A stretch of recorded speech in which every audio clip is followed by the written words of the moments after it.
my field of expertise is actually energy and frequency. And so I have a particular appreciation for the difference it makes to hang out with other people that share vibration, because it just makes everything easier, because your system has something to attune to resonate, to tap into, to try on the various vibrations that create new experiences for us. And so you put yourself into a group of a bunch of people that are already kind of where you're going. It lifts you up. It gives you, you get, it's like, being drawn to the light, and follow that over there. Yeah. And as long as your heart's going, you're going in the right direction and you find your way. And that's such a more comforting experience than, waking up in a cold, dark room where it's like, my brain doesn't really work like it did before. It's kind of odd. I can't really put my finger on it, but I feel different and it's kind of weird. And, again, and my experience was the starting assumption was there's something wrong with me, and I must, and I'm the only one going through this. And, do I need to go see a doctor and get some medicine because I just feel weird. I don't feel myself. And to be able to then get the context of going, oh no, you're right in the right place, doing the right thing. And it may be kind of challenging until you get your legs under you. But oh my gosh, once you do, as Erin said a few minutes ago, the world's never the same again, and in an amazing way, because it allows, one of the things that it allows is you can look at the chaos that, it's not hard. You don't look very far today, right, to see a lot of chaos and a lot of pain and a lot of uncertainty and instability, and to be able to look at that from a place of peace of going, oh yeah, that's just the old thing breaking apart while we create the new thing that's going to reflect this consciousness of unity and oneness and togetherness and loving connection. We're bound to make a better world building on those platforms than we are the one that we built the world so far. And so I can be much more tolerant of, oh, look at the mess.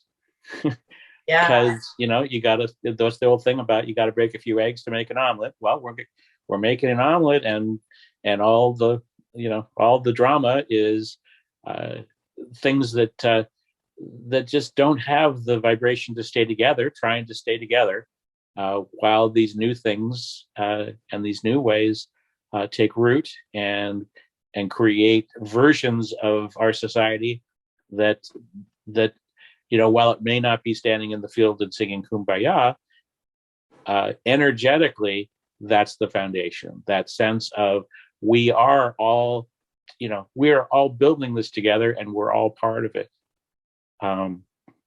And in ways that we can't imagine. That's what makes it so exciting for me. It's not just, rolling the same things together in a new way. We're rolling in a whole bunch of stuff that's never even been, that we haven't invented yet.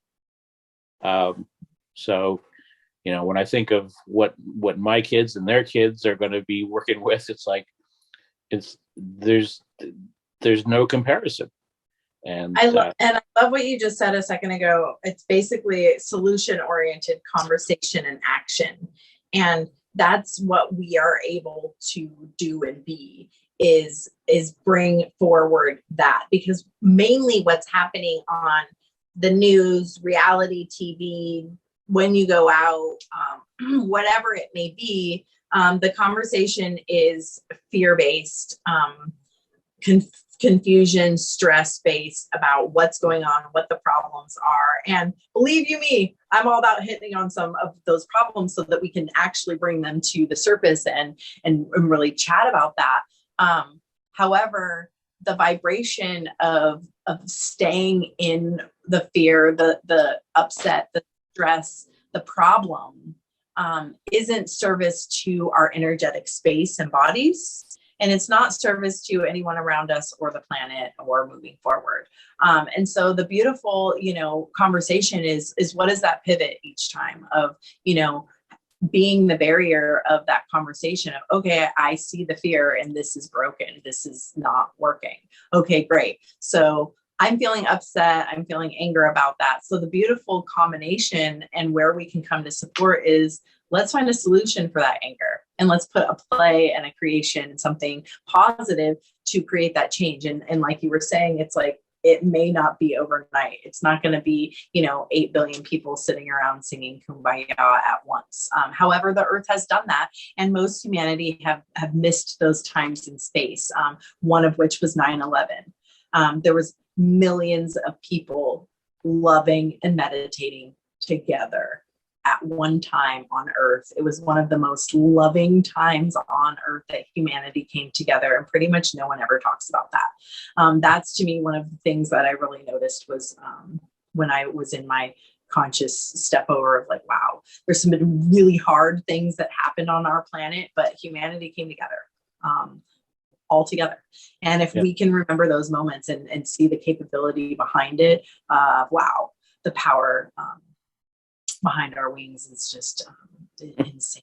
And I love us to be able to learn to create those moments without the trauma and the drama of an event like 9/11. Oh, 100%. I mean, I think that just shows that we can do it without the trauma and drama. If we have done it because of that, we can do it without. And I think that's the hugest message in what, in belief of energy. And that, I know I've been in multiple lives and bodies, whether they were human or not. And there is a movement of energy within each one of our souls. And each soul chooses this path prior to coming into this plane on earth, the 3-dimensional,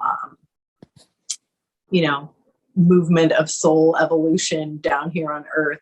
And, those people that perished during 9/11, for example, because I was bringing that up, they have soul contracts. And as hard as it is when we aren't in that vision of acceptance and love completely, it's really hard. And losing that, I'm not saying it's not hard to lose all of those people and those things. And they chose it. And our mother Gaia needed that love.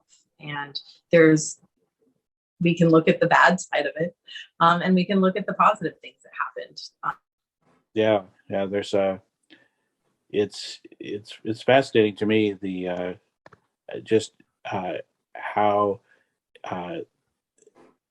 again we always have the choice to see what's going on through the lenses of how is this bringing us toward a better earth, because that is what's going on.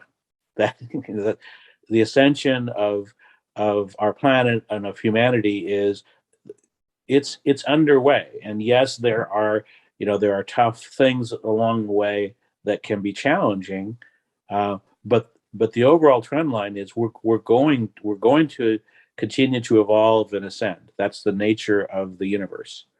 And if we can, the more that we can take the viewpoint of, oh, this is causing me pain and hardship right now. How is this contributing to opening me to a greater future, versus getting stuck in the, oh, this is so horrible. Oh, this is a nightmare. Oh, when will it end? Oh my goodness. Life is a disaster. Same events, and we can change it completely by changing how we look at it and how we create our relationship with it. And again, this growing consciousness gives us just perspectives and possibilities that we couldn't even imagine.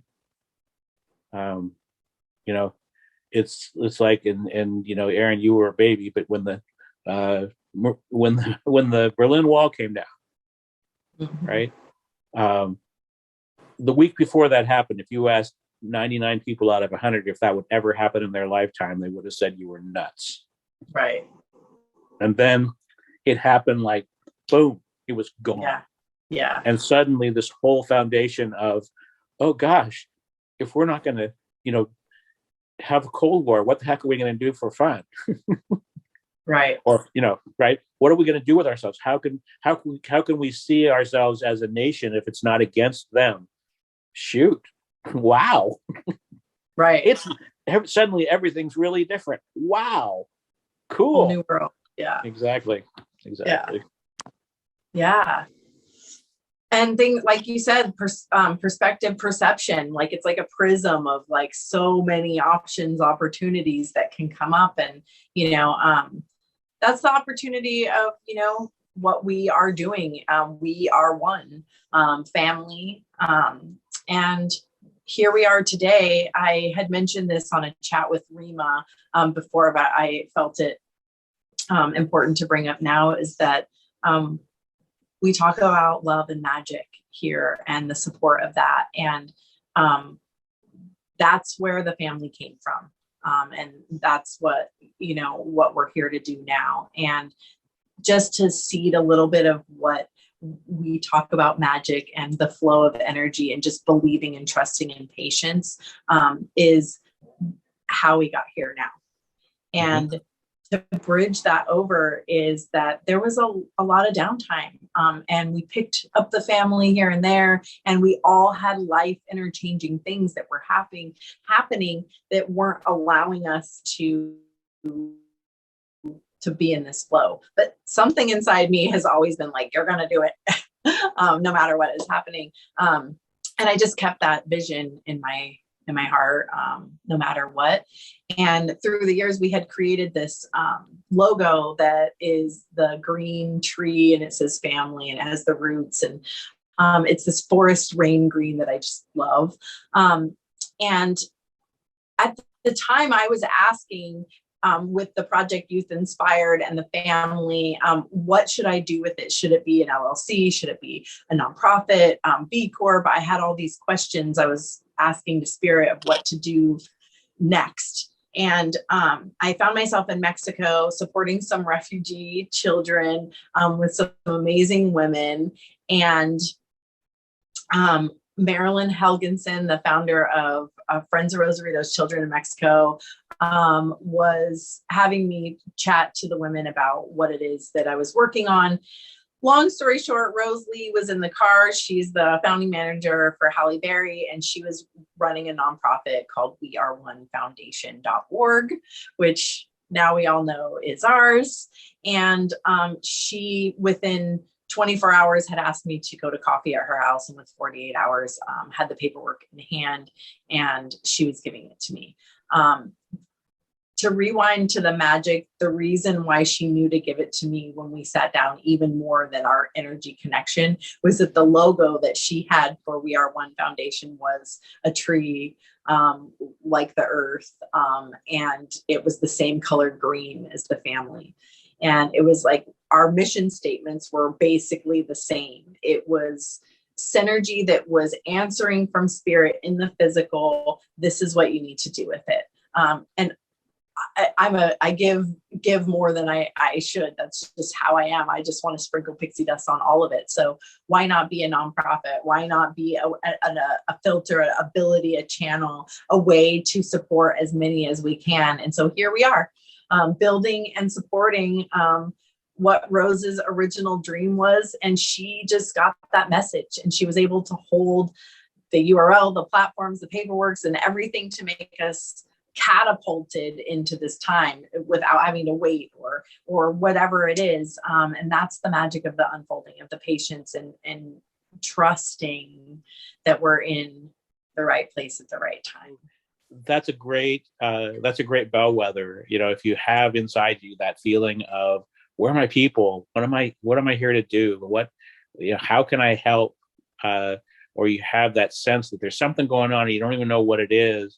You've wandered into the right place, because this is where we're doing our best to come together, to light those fires and to build those connections and to make it all happen. And Erin said a few minutes ago, the combination of love and magic, and even if you don't really relate, like, what do you mean love and magic? if there's a part of you that goes, yeah, I want more love and magic, you stumbled into the right place. And so come on in, jump in, and discover what it is for you, and discover what we are all to each other. And we'd love to see you. Yeah, I love that. I love that. We are one. And if you see this symbol, then you found family, you found home, you found someone that can connect you to the root system of the wood wide web of humanity. And we love you all.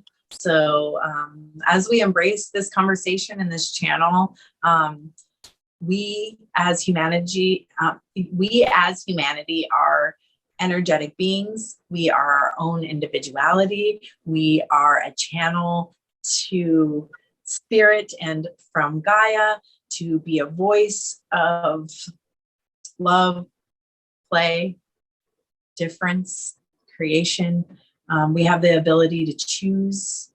And we're here to talk about all of that energetic body and that channel and the love that we have for humanity. So thanks for joining us and bubbling in that energy, releasing anything that came in that may not be desired, and allowing that energy to dissipate into all that is, bringing that love within ourselves, thanking our guides and all that came in. We love you. See you soon. Thanks, bye, freaking yeah.